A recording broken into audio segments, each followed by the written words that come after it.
دیا گیا ہو کہ میں خالصتاً کس کی عبادت کروں؟ اللہ رب العالمین. اللہ کے لیے ہر کام خالص نیت سے. نیت اگر انسان کی صاف ہوگی تو چھوٹا بھی عمل کافی ہے. نیت اگر صاف نہیں تو بڑے بڑے اعمال بھی کسی فائدے کے نہیں. لہذا چھوٹے سے چھوٹا عمل کرو، اس میں اخلاص بتا، اس میں نیت کی درستگی، اور نیت کی درستگی کے ساتھ دوسرا عمل الثواب. وہ عمل درست ہو، وہ عمل صحیح ہو. صحیح سے مراد رسول اللہ صلی اللہ علیہ وسلم کے طریقے کے مطابق ہو.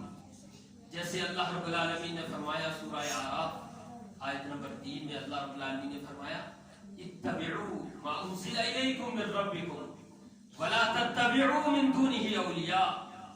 اس چیز کی پیروی کرو جو تمہارے رب کی طرف سے تمہاری طرف نازل کی گئی. ولا تتبعوا من دونه اولیاء، اس کے علاوہ اولیاء کی پیروی نہ کرو. قلیلا ما تذکرون، تھوڑے ہی ہیں جو نصیحت حاصل کرنے والے، تھوڑے ہی ہیں جو حق کے راستے کو، ان نصیحتوں کو سن کر حق کے راستے کو اختیار کرنے والے ہیں. تو ایک اخلاص ہے، دوسرا متابعت ہے، یعنی رسول اللہ صلی اللہ علیہ وسلم کی تابع داری. اللہ رب العالمین نے سورہ محمد میں فرما دیا یا ایھا الذین آمنوا اطیعوا اللہ واطیعوا الرسول ولا تبطلوا اعمالکم. اے ایمان والو، اللہ کی اطاعت کرو، اللہ کے رسول کی اطاعت کرو، اور اپنے اعمال کو برباد نہ کرو. رسول اللہ صلی اللہ علیہ وسلم نے فرمایا کل امتی یدخلون الجنہ الا من ابا. قیل ومن ابا یا رسول اللہ صلی اللہ علیہ وسلم؟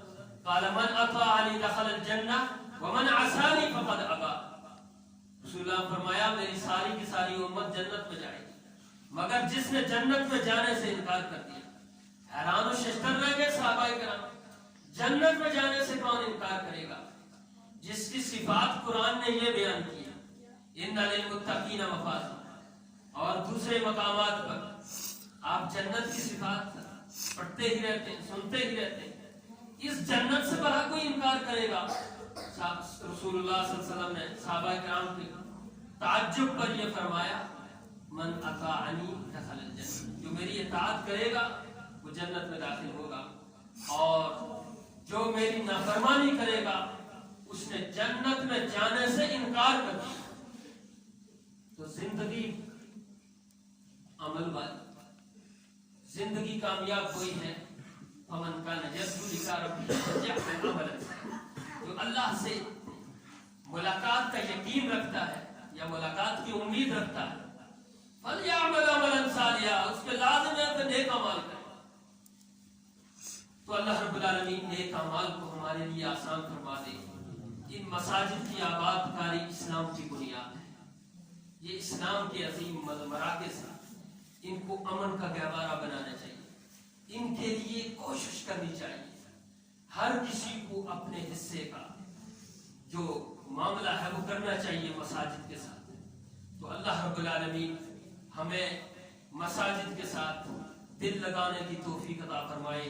قیامت کے دن ان 7 لوگوں میں سے ایک شخص وہ ہوگا جو مساجد کے ساتھ جس کا دل لٹکا رہتا ہے، جو مساجد کی آباد کاری کے لیے کوشش کرتا ہے، جو دروس کا اہتمام کرتا ہے، جو لوگوں کے لیے تبلیغ کا بندوبست کرتا ہے، اصلاح کا بندوبست کرتا ہے.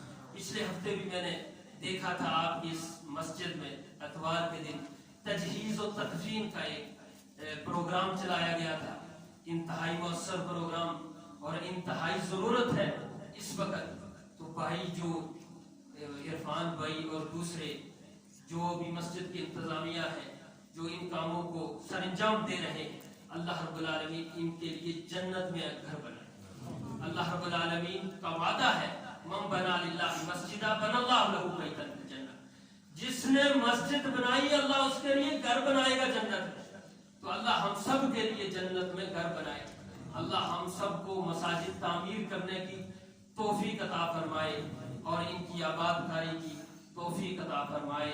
اللہ اقول قولی ھذا واستغفر اللہ لی ولکم ولسائر المسلمین واستغفروہ انہ هو الغفور الرحیم. وآخر دعوانا